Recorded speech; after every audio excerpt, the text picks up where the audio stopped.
Philippine News newscast for January 3rd to January 9th, 2014.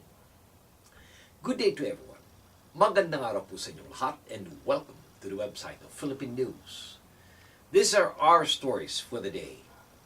We'd like to start with the news about the special effort against drug cartel in the Philippines. The Philippines is said last December 27 that it will take special measures to investigate the entry of Mexico's feared Sinatoa drug cartel in the country. President Aquino said that there would be increased cooperation between the Philippines and anti-drug agencies and their foreign counterparts after the arrest of 3 people last December 25th, allegedly linked to one of the world's biggest drug syndicates. He also said that the Immigration Bureau would try to find out how members of the cartel entered the Philippines amidst report that they used U.S. passport. This came after the Philippines anti-drug police said last December 26 that they had arrested 3 Filipinos who were storing illegal drugs for the Sinaloa drug cartel. 2 Filipinos and 1 Filipino Chinese were arrested in possession of 84 kilograms of ice, meth, and shabu, as well as 2 firearms.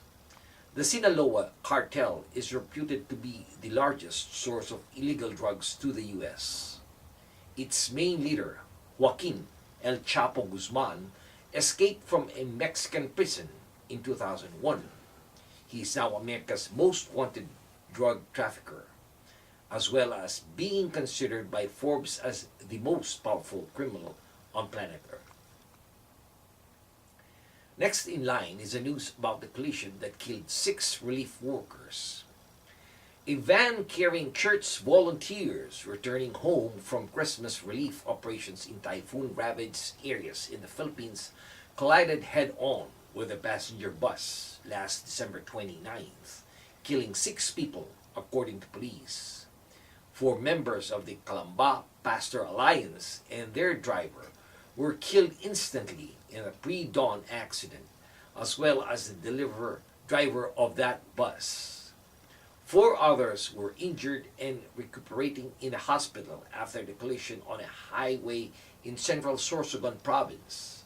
Police investigator Jose Destacamento said the group was on its way home to its ministry in Calamba town after completing a relief mission in the typhoon-hit city of Tacloban.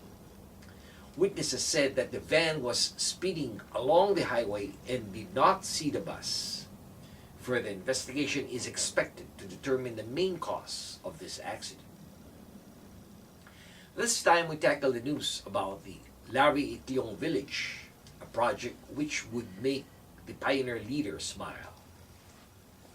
Larry Itliong Village, which is composed of 45 apartment units for low-income families, transition-age youth, and homeless individuals, is both energy and water efficient.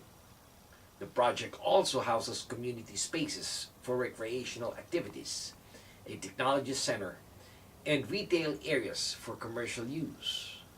The PWC, the project service provider, was formed in 1997 to provide low-income Filipino workers and their families with immediate services and resources.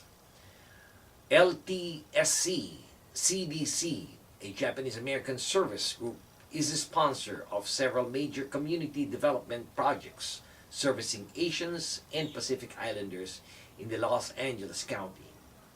Consul General Maria Helen Barber de la Vega commended PWC for its continued commitment to provide affordable housing to marginalized individuals.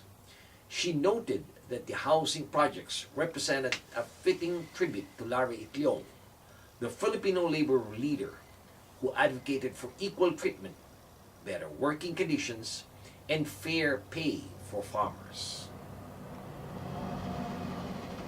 And finally, we would like to continue with our special report on top Philippine events for 2013.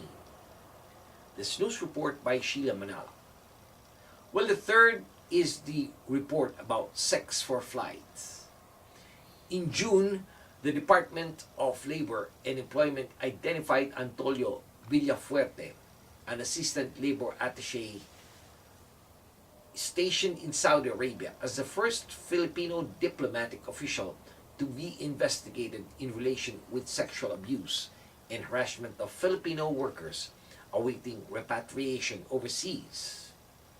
Villapuerte was accused of attempting to have sex with an overseas Filipino worker who was named Michelle, as well as pimping victims to his friends abroad. And then the fourth is the report of President Aquino's rating as it goes spiral.